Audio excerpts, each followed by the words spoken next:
Question number 11 solve करते हैं। Question number 11 exercise 5.3 class 10th math.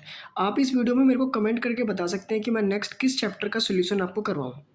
Class 10th का question में गिवन है, if the sum of first n terms of A P is 4n minus n square, what is the first term that is S1, what is the second term of first two terms, what is the second term, similarly find the third term, 10th term and nth term.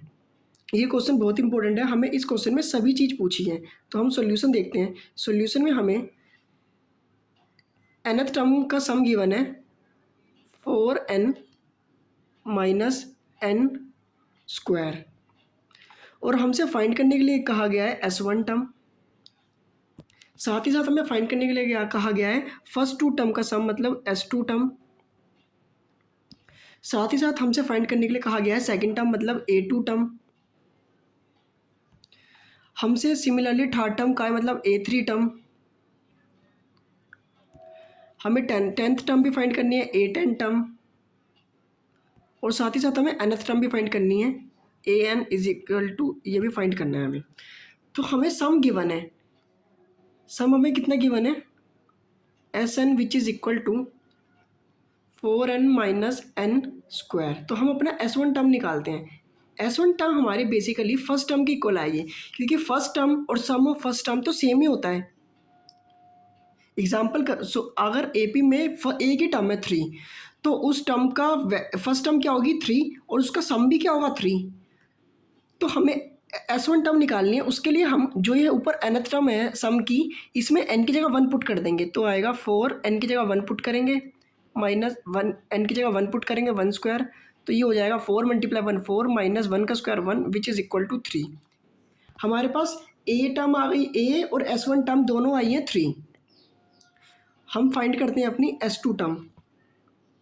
S2 term के लिए हमें n की जगह 2 put करना है, तो 4n की जगह हमने 2 पुट कर दिया, माइनस 2 का स्क्वायर। 4 मल्टीप्लाई 2 हमारा 8 होता है, माइनस 2 का स्क्वायर हमारा 4 होता है। तो इसे सोल्व करेंगे तो 4 आ गया, हमारे पास S2 भी आ गया। हमें और क्या फाइंड करना है, हमें S1 S2 फाइंड कर लिया। अब हमें फाइंड करना है A2 टर्म। A2 टर्म मैं आपको बता दूं, A2 टर्म कैसे निकालेंगे हम। एक फॉर्मूला होता है, अगर हमें सेकंड टर्म निकालनी हो AP की, या कोई भी टर्म निकालनी हो AP की, और हमें सम की वैल्यूज़ गिवन हो, तो हम निकालेंगे S2 माइनस S1।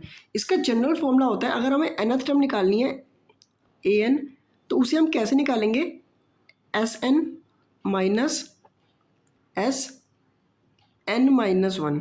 ये इसका जनरल फॉर्मूला होता है, ये आपको याद रखना है। तो A2 टर्म निकालनी है, तो A2 टर्म लिखते हैं which is equal to S2 term की वैल्यू कितनी है, हमें S2 टर्म की वैल्यू हमने ऊपर निकाली है अभी 4, तो 4 पुट कर देंगे, माइनस S1 टर्म की वैल्यू कितनी निकाली है हमने, 3 निकाली है, 3। तो 4 माइनस 3 1। तो हमारी A2 टर्म भी आ गई है, A2 टर्म आ गई है हमारी 1। हमें और क्या फाइंड करना है क्वेश्चन में, हमें फाइंड करना है third term A3 term, 10th term और nth टर्म। तो सबसे पहले हम अपना कॉमन डिफरेंस निकाल लेते हैं। कॉमन डिफरेंस D कैसे निकालेंगे, A2 minus A1। Second term हमें कितनी गिवन है, हमने ऊपर भी निकाली है 1, माइनस फर्स्ट टर्म A1 हमारी A का ही काम करती है, जो हमने अभी निकाली थी 3। तो A फर्स्ट टर्म कितनी आ गई 3, तो 1 माइनस 3 माइनस 2। तो हमारा कॉमन डिफरेंस आ गया -2। तो हम क्या करते हैं, हम अपनी nth टर्म निकालते हैं an कैसे निकालते हैं, an is equal to A plus n minus 1D। First term हमने ऊपर निकाली थी 3, प्लस n की वैल्यू हमें पता नहीं है n माइनस 1, और अभी कॉमन डिफरेंस हमने निकाल लिया -2। तो ये आएगा 3, और -2 के अंदर मल्टीप्लाई कराएंगे तो माइनस का 2n, और माइनस के 2 की -1 से कराएंगे तो प्लस का 2। और जब आप इसे सोल्व करेंगे तो आएगा 5 माइनस 2n, nth टर्म। हमें nth टर्म भी पूछी थी, हमने nth टर्म भी निकाल ली। अब बाकी बची हुई टर्म हम nth टर्म की हेल्प से निकालेंगे। बाकी कौन कौन सी टर्म बच गई हैं?